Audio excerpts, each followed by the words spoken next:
அனைவருக்கும் வணக்கம். அவ்வப்போது சகோதர சகோதரிகள் மின்னஞ்சல் வாயிலாக நம்மிடத்தில் விடுக்கக்கூடிய வினாக்களுக்கான விடையை அடியனுடைய சிற்றறிவுக்கு எட்டிய வரையிலும் உங்களோடு பகிர்ந்து வருகிறேன். பொதுவாக சித்தவித்தை பயிற்சி செய்யும் போது எத்தனை மணி நேரம் பயிற்சி செய்ய வேண்டும்? அதிக நேரம் பயிற்சி செய்தால் வேகமாக மோட்சம் கிடைக்குமா? குறைந்த நேரம் பயிற்சி செய்தால் மோட்சம் கிடைக்காதா? ஆசிரமத்திலே 8 மணி நேரம் பயிற்சி செய்வதாக சொல்லுகிறார்களே, நம்மால் 8 மணி நேரம் பயிற்சி செய்ய முடியவில்லையே, அப்படி என்றால் நமக்கு சமாதி கிடைக்குமா கிடைக்காதா? ஆனால் சாதாரணமாக பயிற்சி செய்தவர்களுக்கும் சமாதி வைக்கப்படுகிறது. என்னதான் ஆகிறது? கடினமாக உழைத்தவர், பெரிய அளவிலே உழைப்பை செய்யாதவர் எல்லோருக்கும் சமாதி கிடைக்கும் என்றால் இதன் கணக்குத்தான் என்ன என்பதை போன்ற வினாவை நம்மிடத்திலே சகோதரர் ஒருவர் விடுத்திருக்கிறார்.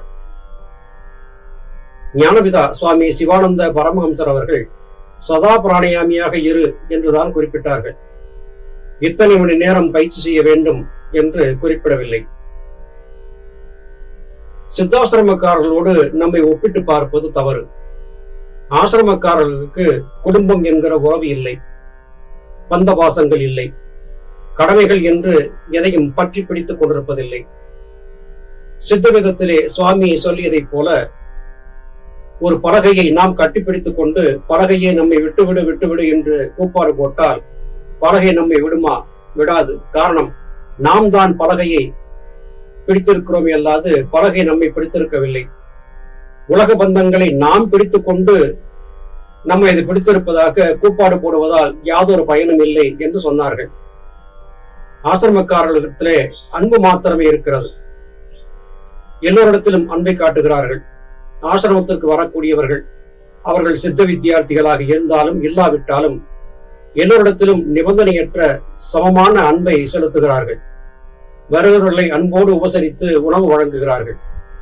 அவர்களிடம் கோபம் இல்லை, தாபம் இல்லை, மற்ற எந்த விதமான துர்க்குணங்களும் இல்லை. ஆனால் உலக வாழ்க்கையில் இருக்கக்கூடிய நாம் ஒவ்வொரு நாளும் பற்பல விதமான உணர்ச்சிகளை சந்தித்து வாழ்ந்து கொண்டிருக்கிறோம். ஆசிரமக்காரர்கள் செய்யக்கூடிய தவம் செய்யாமல் போனாலும் கூட நமக்கும் சமாதி கிடைக்கிறது என்றால் அதற்கு காரணம் ஞானவிதாவின் கருணை உள்ளம்தான் என்பதை புரிந்து கொள்ள வேண்டும். எத்தனை மணி நேரம் பயிற்சி செய்கிறோம் என்பது பெரிதல்ல. நாம் எந்த அளவிற்கு சிவகாருண்ய ஒழுக்கத்தை பேணுகிறோம் என்பது முக்கியம். சித்தவித்தை பயிற்சி செய்ய செய்ய கொஞ்சம் கொஞ்சமாக நிபந்தனையற்ற அன்பை எல்லா உயிரிடத்திலும் செலுத்தக்கூடிய பக்குவம் என்பது நமக்கு வர வேண்டும். ஒரு கொசு முதல் எறும்பு வரை எந்த ஒரு உயிர் மீதும் வன்மத்தை பாராட்டக்கூடாது. இப்போது ஒரு கேள்வி வரும், கொசு கடிக்கிறது, நம்மையும் அறியாமல் அதை அடித்து விடுகிறோம், அது வன்மத்தில் சேராதா என்கிற வினா வரும். அனிச்சை செயலாக இது நடக்கிறது. பொதுவாக எந்த ஒரு உயிரும் நமக்கு தொந்தரவு கொடுக்காத வரையிலும் நாம் அதை சீண்ட வேண்டிய அவசியமில்லை. காட்டிலே வாழக்கூடிய மிருகங்களும் கூட தங்களுக்கு பசி வந்த போது மாத்திரமே வேட்டையாடுகின்றன. விளையாட்டாக எந்த ஒரு உயிரையும் வேட்டையாடுவது இல்லை. அவைகளுக்கு நமக்கு இருப்பதை போன்ற பகுத்தறியும் ஆற்றல் இல்லை. ஆனால் மனிதன் பகுத்தறியும் ஆற்றலை பெற்றவன், ஆறறிவை பெற்றவன், மேலும் கடுந்தவம் இயற்றி 7ஆம் அறிவை இயக்கக்கூடியவன் என்றெல்லாம் பெருமை பேசிக் கொள்ளக்கூடிய நிலையிலே காரணம் இல்லாமல் உயிர்களை கொல்வது என்பது மிகப்பெரிய குற்றம். நீங்கள் உங்களை பராபரமாக உயர்த்திக் கொள்ள விரும்பினால் பராபரம் எப்படி எல்லா உயிர்களையும் சமமாக படைத்ததோ அது போல எல்லா உயிர்களையும் சமமாக பார்க்கக்கூடிய பக்குவம் உங்களுக்கு வர வேண்டும் என்றே ஞானிகள் மகான்கள் சொல்லிக் கொடுத்தார்கள். சித்தவித்தை மாத்திரமல்ல, என்ன பிற பயிற்சிகளை செய்து வந்திருந்தாலும் கூட அன்பு என்பது அவசியமான ஒன்றாகிறது. அன்பு நிபந்தனையற்ற விதத்திலே சகல உயிரிடத்திலும் பயன்படுத்தக்கூடியதாக இருக்க வேண்டும். வெறுப்புகளை விட்டொழிக்க வேண்டும். ராகத்வேஷங்களை விட்டொழித்தால் மாத்திரமே நமக்கு நோயற்ற பிறவி என்பது கிடைக்கும் என்றே மகான்கள் சொன்னார்கள். யோக சாதன பயிற்சி செய்வது பெரிதல்ல. பயிற்சியை செய்ய செய்ய பக்குவம் வந்திருக்க வேண்டும். நாம் சில சித்த வித்தியார்த்திகளை பார்த்திருக்கிறோம். சகோதரர் கேட்டதைப் போல 8 மணி நேரம் 10 மணி நேரம் பயிற்சி செய்யக்கூடியவராகவும் கூட அவர் தன்னை காட்டிக் கொண்டதை பார்த்திருக்கிறோம். ஆனால் அவரிடத்திலே பொறாமை குணம், வெறுப்புணர்ச்சி, தன்னை விட மற்றவர்கள் தாழ்ந்தவர்கள் என்பது போன்ற ஒரு அகம்பாவ உணர்ச்சி இவையெல்லாம் இருந்ததை பார்த்திருக்கிறோம். யார் என்று சொல்ல வேண்டிய அவசியம் இல்லை. அவரவர் தம்மை தாமாகவே சீர்தூக்கி பார்த்துக் கொள்வது சரியாக இருக்கும். இப்படி தவத்திலே ஈடுபட்டு தன்னை உயர்ந்த பக்குவசாலியாக காட்டிக்கொள்ளக்கூடிய ஒருவரும் கூட போதுமான அளவு மனப்பக்குவம் பெறாமல் இருக்கும் போது என்ன என்று சொல்லுவது? யோக பயிற்சி செய்யும் போது பக்குவம் ஏற்பட வேண்டும். புலன்கள் கட்டுக்குள்ளே வர வேண்டும். கண்களால் பார்த்து ஒன்றின் மீது ஆசை வயப்படக்கூடாது. காதுகளால் கேட்டு ஒன்றின் மீது லயப்பட்டு விடக்கூடாது. புலன்களை வெறுமனே பூஜ்யமாக இயக்க பழக வேண்டும். இவையெல்லாம் சாத்தியப்பட்டிருந்தால் தான் இந்த பிறவியிலேயே சகோதரர் அசோக் குமார் என்பவர் கேட்டதை போல நேரடியாக முத்திக்கான ஆற்றலை வெளிப்படுத்தி சமாதிக்கு செல்ல முடியும். அப்படி இல்லை என்றால் இன்றைய கல்வி கூடங்களிலே தேர்விலே சொல்லப்படுவதைப் போல ஜஸ்ட் பாஸ் என்பதாகத்தான் நாம் தேர்வாகி செல்ல முடியும். இந்த பிறவியிலேயே சரியான பாதையை செல்ல வேண்டும் என்றால் சில விடயங்கள் நமக்கு நடந்தாக வேண்டும். உதாரணத்திற்கு மற்றவர்களை சொல்ல வேண்டாம், என்னை சொல்லுகிறேன். நான் யோக பயிற்சி செய்து கொண்டிருக்கிறேன். பல மணி நேரம் எந்த விதமான அசைவும் இல்லாமல், புலன்களின் அசைவில்லாமல் பயிற்சி செய்ய வேண்டும் என்று கருதுகிறேன் என்று வைத்துக் கொள்வோம். அந்தந்த வேளைக்கு பசி வருகிறதே, பசிப்பதற்கு உணவு வேண்டுமே, உணவுக்கு என்ன செய்வது? ஏதாவது ஒரு வேலையை செய்தாக வேண்டி இருக்கிறது. பசிக்காத உடலை பெற்றுவிட முடியுமா என்றால் அதற்கும் சில வழிமுறைகள் இருக்கின்றன. ஆனால் அந்த வழிமுறைகள் மிகவும் கடினமானவை. அதை பயன்படுத்த வேண்டும் என்றால் குடும்பம் என்கிற அமைப்பு இல்லாமல் இருக்க வேண்டும். சாதாரணமாக நகைச்சுவையாக ஒன்றை சொல்வார்கள். ஆலயங்களிலே அர்ச்சகராக இருப்பவர் மது அருந்தாமல் இருப்பது பெரிதல்ல. மதுக்கடையிலே வேலை செய்து மது குப்பிகளை மற்றவர்களுக்காக ஊற்றி கொடுக்கக்கூடியவர் மது அருந்தாமல் இருப்பதுதான் பெரிது என்று சொல்லுவார்கள். சன்னியாசியாக மாறி ஞான வெற்றி பெறுவது என்பது வேறு. சம்சார வாழ்க்கையில் இருந்தபடியாக தனக்கும் தன்னுடைய குடும்பத்தாருக்கும் தேவையான உணவு முதலான விடயங்களை உழைத்து சம்பாதிக்கக்கூடிய நிலையிலே இருந்தாலும் கூட யோக பயிற்சியில் ஈடுபட்டு வெற்றியாளனாக மாறுவது என்பதுதான் மிகவும் சிறந்த ஒன்று. இல்லறம் அல்லது நல்லறம் அன்று என்றே அவை பெருமாட்டியும் பாடினார். யோக வாழ்க்கையிலே ஈடுபட வேண்டும், அதே வேளையிலே உலகியல் காரியங்களையும் கவனிக்க வேண்டும் என்று கருதக்கூடியவன் இங்கே இவர்கள் சொல்லுவதைப் போல 8 மணி நேரம் என்கிற பயிற்சியை செய்ய முடியாது. அப்படி என்றால் இதற்கு என்னதான் வழி என்று கேட்டால் ஞானபிதா சொன்ன வார்த்தை தான் இங்கே வருகிறது. சதா பிராணயாமியாக இரு. எந்த வேலை செய்தாலும், எப்படிப்பட்ட காரியங்களை செய்து கொண்டிருந்தாலும் உன்னுடைய மனம், கவனம் என்பது மோட்சத்தை நோக்கியதாகவே இருக்கட்டும். என்று இந்த பிறவி பராபரத்தை நோக்கி செல்வதற்கானது என்கிற எண்ணத்தோடு இருக்கட்டும். இது சரியாக நமக்குள்ளே பதிவாகிவிட்டால் அன்றன்றைய நாளில் நடக்கக்கூடிய எந்த ஒரு சாதக பாதக காரியங்களும் நம் மனத்தை பாதிக்காது. ஆழ்ந்து சிந்தித்து பார்த்தால் இந்த உண்மை உங்களுக்கும் புரியும். உலகியல் காரியங்களை செய்து கொண்டே இருங்கள். அந்த காரியங்களில் ஏற்படக்கூடிய சாதக பாதக விளைவுகளை பற்றி பெரிதாக ஆராய்ச்சி செய்யாதீர்கள். நன்மை வந்தாலும் சரி, தீமை வந்தாலும் சரி, அவற்றை இன்று நடக்க வேண்டியது நடந்தது என்று எண்ணி கடந்து செல்ல பழக வேண்டும்.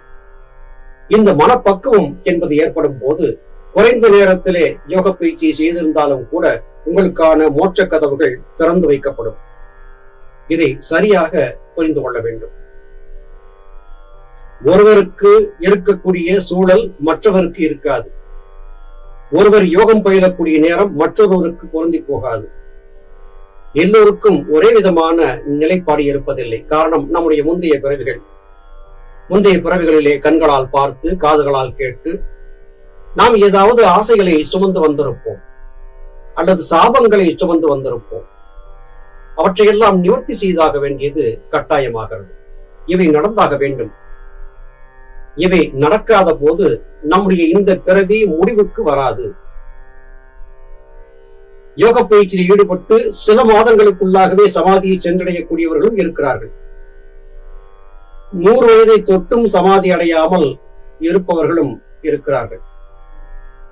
100 வயது வரை அவர் தவத்தின் ஆற்றலால் வாழ்ந்து விட்டார் என்று பெருமையாக சொல்லுவதா, 100 வயது ஆகியும் இன்னமும் அவருக்கு சமாதி கைகூடவில்லை, அவருடைய கர்ம வினைகள் மிச்சம் இருக்கின்றன என்று சொல்லுவதா, எதை கணக்கிலே எடுத்துக் கொள்வீர்கள்? ஆழ்ந்து சிந்தித்து பார்த்தால் கர்ம வினைகள் மிச்சம் இருப்பதால் தான் அவர் எத்தனை வருடங்களாக வாழ்ந்து கொண்டிருக்கிறார். புத்தர் 32 வயதுக்குள்ளாகவே மோட்சம் பெற்றார். சுவாமி விவேகானந்தரும் அதேபடியாக இளம் வயதிலேயே மோட்சம் பெற்றார். இப்படி பல உதாரணங்களை சொல்ல முடியும். திருஞானசம்பந்தர் மிகவும் இளம்பிராயத்திலேயே மோட்சத்தை பெற்றுவிட்டார். திருநாவுக்கரசர் மிக முதிர்ந்த பிராயத்திற்கு சென்ற பிறகுதான் மோட்சத்திற்கு சென்றார். இதற்கெல்லாம் காரணம் முந்தைய பிறவிகளிலே நாம் ஏதாவது ஆசைகளை சுமந்து வந்திருப்போம். அந்த ஆசைகள் நிறைவேறுவதற்காக நாம் காத்திருக்க வேண்டிய அவசியம் இருக்கிறது. யோக பயிற்சியில் ஈடுபடுபவர்கள் தனித்த நிலையிலே ஒரு ஆசிரமம் போன்ற அமைப்பை உருவாக்கி கொண்டு அன்றன்றைய உணவுக்கு தேவையானவற்றை யாராவது ஒருவர் உதவியாக கொண்டு வந்து கொடுத்து வேறு எந்த விதமான தொல்லையும் இல்லாமல் இருந்தால் அவர் அதிக நேரம் அமர்ந்திருந்து யோக பயிற்சி செய்ய முடியும். அப்போதும் கூட தனிமை கிடைத்து விட்டது, உணவு கிடைத்து விட்டது, பயிற்சிக்கான அவகாசம் கிடைத்து விட்டது. பயிற்சியிலே அமர்ந்த போது உபத்திரவங்கள் வருகின்றன, உடல் ஒத்துழைக்கவில்லை, பற்பல விதமான மனக்கிலேசங்கள் வருகின்றன, தேடி வருகிறவர்கள் கொண்டு வந்து இறக்கி வைக்கக்கூடிய கர்ம வினைகள் வேறு இருக்கின்றன. இப்படி ஒரு சூழலிலே ஒரு மாட்டிக்கொண்டார் என்று வைத்துக் கொள்வோம். இதற்கு இவர் குடும்ப வாழ்க்கையிலே இருந்திருக்கலாமே என்று எண்ண தோன்றும். மோட்சம் பெறுவதோ பயிற்சியிலே ஈடுபட்டு வெற்றி காண்பது என்பதோ அவரவருடைய கர்ம வினைகள் தீர்வதை பொறுத்துத்தான் இருக்கிறது. இதை நாம் நிச்சயமாக புரிந்து கொள்ள வேண்டும். பொறுமை மிக மிக முக்கியம். ஞானவிதா கூறிய 2 ஆயுதங்களை நாம் விடாது வைத்திருக்க வேண்டும். பொறுமை என்கிற கேடயம், விவேகம் என்கிற வாள். இந்த 2ஐயும் ஆயுதங்களாக ஒரு வினாடி கூட கீழே வைக்காமல் சித்த வித்தியார்த்தி வைத்திருக்க வேண்டும் என்று ஞானவிதா சொன்னார்கள். எத்தனை காலம் வேண்டுமானாலும் ஆகட்டுமே, எதற்காக மோட்சத்திற்கு அவசரப்பட வேண்டும்? அது வரும்போது வரட்டும். நீங்கள் உங்களை பக்குவப்படுத்திக் கொண்டு விட்டீர்களா? குழந்தை வழியாக சலிக்கக்கூடிய மனதினால் உருவாகக்கூடிய ஆசை முதலாகிய குணங்களை விட்டொழித்து விட்டீர்களா? காமம், குரோதம், லோபம், மோகம், மதம், மாத்தரியம், டம்பம், அசூயை இந்த 8 விதமான கெட்ட குணங்களை விட்டொழித்து விட்டீர்களா? உங்களை நீங்களே கேட்டுக்கொள்ளுங்கள். ஆம், எல்லாவற்றையும் விட்டு விட்டீர்கள் என்றால் நீங்கள் வெற்றியாளராகி விட்டீர்கள் என்பது பொருள்.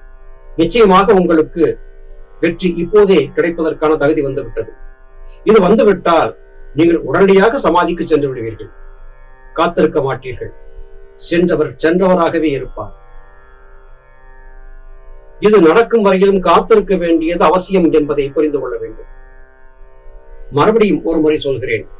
ஒருவர் செய்யக்கூடிய பயிற்சி நேரத்தை ஒப்பீடு செய்து பார்த்து மற்றவரும் அதை போல செய்ய வேண்டும் என்று கருதுவது மடமை.